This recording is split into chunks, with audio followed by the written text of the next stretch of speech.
राधे राधे गुरुजी। गुरुजी, आज के समय में राम भक्त हनुमान जी महाराज का डंका पूरे विश्व में बज रहा है और ब्रजमंडल में चमेली वन धाम है। यहाँ पे सभी भक्त अपनी मनोकामना पूरी करने के लिए आते हैं। तो मैं आपसे जानना चाहता हूँ कि इस धाम का चमेली वन धाम नाम कैसे पड़ा? जय सिया राम, जय हनुमान। आपने बड़ा सुंदर प्रश्न, बड़ा सुंदर सवाल किया है और ये सवाल उन भक्तों के लिए बहुत ज़रूरी है जो यहाँ चमेली वन धाम से जुड़े हुए हैं। कुछ तो ऐसे हैं जो वर्षों से जुड़े हुए हैं, पीढ़ी दर पीढ़ी यहाँ आ रहे हैं, कुछ ऐसे हैं जो अभी नए जुड़े हैं। तो आपकी जानकारी के लिए मैं बता दूं कि चमेली वन धाम ये ब्रज के पौराणिक, हमारे ब्रज मंडल ब्रज 84 कोष के 12 वन और 24 उपवनों में से एक वन है चमेली वन। इसका जो वास्तविक नाम है, जो इसका ब्रज भक्ति विलास जो एक पुस्तक निकलती है, ग्रंथ निकलता है जिसमें पूरे ब्रज की महिमा का वर्णन है, तो उसमें इसे कपि वन के नाम से जाना गया है। यहाँ की जो अद्भुत लीलाएं हैं, त्रेता युग में अलग लीला थी, लेकिन जो महत्वपूर्ण लीला है वो द्वापर युग की है, क्योंकि ये चमेली वन धाम ब्रज में आता है।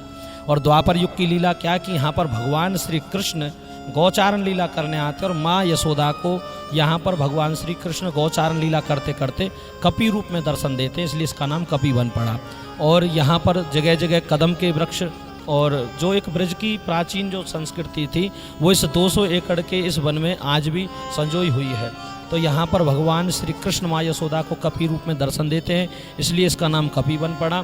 और आज की हमारी भाषा में इसको चमेली वन नाम, क्योंकि यहाँ पहले चमेली के, कदम के, डूंगर के बड़े सुंदर सुंदर वृक्ष थे और उस समय में यहाँ के पुष्पों की सुगंध गाँव तक जाती थी।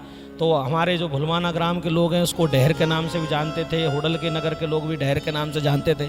लेकिन जैसे जैसे ये यहाँ भक्तों की आस्था सैलाब बढ़ती गई, हमारे राम सन्नीदास त्यागी जी महाराज, सुमेरदास जी महाराज और उन्हीं के कृपा पात्र त्यागी जी के सीताराम दास जी महाराज, उन्होंने इसके नाम की पहचान जन जन तक पहुँचाई और चमेली वन धाम को जन जन तक उन्होंने पहुँचाया। और आज उसी समय से चमेली वन धाम की महिमा जन जन तक पहुँच रही है। गुरुजी, एक सवाल और हो जी। गुरुजी, आप यहाँ पे एक सेवादार लिखते हो सभी पोस्टरों में, तो गुरुजी हम जानना चाहते हैं कि यहाँ के जो श्री महंत जी हैं उनके बारे में कुछ बताओ एक बार आप। देखिए, मैं अपने आगे सेवादार इसलिए लिखता हूँ क्योंकि हम सब भगवान के सेवक हैं, हम सब ठाकुर जी के सेवक हैं। लेकिन यहाँ के जो श्री महंत हैं, एक होते हैं महंत, एक होते हैं श्री महंत। तो यहाँ के जो महंत रहे हैं वो हमारे सीताराम दास जी महाराज रहे, लेकिन यहाँ की जो चद्दर है, जो गद्दी है, वो हमारे श्री महंत राम सन्नीदास त्यागी जी महाराज पर यहाँ की चद्दर रही थी, तो वो यहाँ के श्री महंत हैं। लेकिन हमारे जो वर्तमान में आज हमारे भुलवाना गांव में जो राधा मोहन मंदिर है, उस राधा मोहन मंदिर में हमारे श्री बिहारीदास जी महाराज हैं। मैं अपनी नज़रों से उन्हीं को अपना श्री महंत और त्यागी जी महाराज, यहाँ देखो शरीर से वही भले ही भगवान में लीन हो गए हों, लेकिन मैं उन्हें आज भी इसी बनी के अंदर, इसी धाम के अंदर आज भी महसूस करता हूँ।